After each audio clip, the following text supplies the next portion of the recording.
দর্শক, আপনারা দেখছেন ডিজিটাল উকিল ইউটিউব চ্যানেল। মুখ্যমন্ত্রী মমতা বন্দ্যোপাধ্যায়ের বড় ঘোষণা, 11 লক্ষ বাংলার বাড়ি আবাস যোজনা।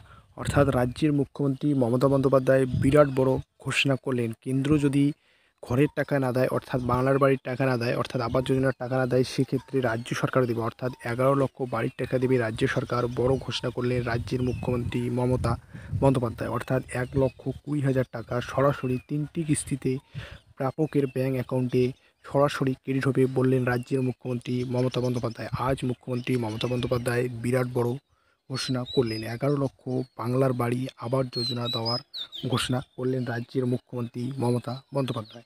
2024 এর মধ্যে যারা ঘরের আবেদন করেছেন, অর্থাৎ 2024-এর মধ্যে যারা ঘরের আবেদন করেছেন বা এর আগে আবেদন করেছেন, ডিসেম্বরের মধ্যে যারা ঘরের আবেদন করেছেন, তারা কিন্তু সকলেই কিন্তু ঘর পাবেন। বড় ঘোষণা রাজ্যের মুখ্যমন্ত্রী মমতা বন্দ্যোপাধ্যায়। অর্থাৎ এর আগে যারা 11 লক্ষ বাড়ির আবেদন হয়েছিল রাজ্য সরকারের, সেই 11 লক্ষ বাড়ি টাকা কিন্তু কেন্দ্র সরকার দেয়নি। সেই 11 লক্ষ বাড়ির টাকা কিন্তু ডিসেম্বরের মধ্যে, অর্থাৎ 2024-এর ডিসেম্বরের মধ্যে কিন্তু রাজ্যের মুখ্যমন্ত্রী মমতা বন্দ্যোপাধ্যায় 3টি কিস্তিতে 1,20,000 টাকা সরাসরি আবেদনকারীর ব্যাংক অ্যাকাউন্টে কিন্তু চলে আসবে। অর্থাৎ সরাসরি আবেদনকারীর ব্যাংক অ্যাকাউন্টে 1,20,000 টাকা কিন্তু সরাসরি কিন্তু ক্রেডিট হবে। এ নিয়ে রাজ্যের মুখ্যমন্ত্রী, অর্থাৎ আবাস যোজনা অর্থাৎ বাংলার বাড়ি নিয়ে রাজ্যের মুখ্যমন্ত্রী কী বললেন, বিস্তারিত ভিডিওটির মাধ্যমে ফার্স্ট থেকে শেষ পর্যন্ত দেখে নিন। রাজ্যের মুখ্যমন্ত্রী মমতা বন্দ্যোপাধ্যায় কিন্তু 11 লক্ষ বাংলার বাড়ি দেওয়ার ঘোষণা করেছেন। কী বলেছেন রাজ্যের মুখ্যমন্ত্রী মমতা বন্দ্যোপাধ্যায় 11 লক্ষ বাংলার বাড়ি নিয়ে, সেটা রাজ্যের মুখ্যমন্ত্রী মমতা ব্যানার্জির মুখ থেকে শুনে নিন।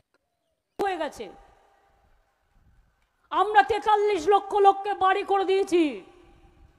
আরো আমাদের কাছে 11 লক্ষ লিস্ট ছিল। আমরা অনেক স্কুটিনি করে আসল গরিব লোকেরা যেটা পায় একটা লিস্ট তৈরি করলাম। 350টা টিম বাংলা এলো, সব দেখলো, দেখে বললো ঠিক হ্যাঁ কোই বাত নেই হ্যাঁ হাম রুপিয়া দে দেঙ্গে। আজও দিয়েছে? দেয়নি। নির্বাচনের আগে চালাকি করে बीजेपी कॉल सेंटर থেকে ফোন করছিল, ফোন করে বলল हम बीजेपी कॉल सेंटर से फोन कर रहा है। কেন ফোন করছে? नहीं आपको घर चाहिए तो आप फिर एक दरखास्त कीजिए। কেন করবেন?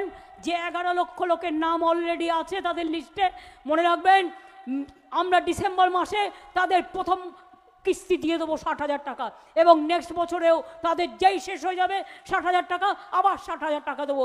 11 লক্ষ মানুষ, তার 1,20,000 টাকা করে তাদের ঘরের জন্য টাকা পাবেন।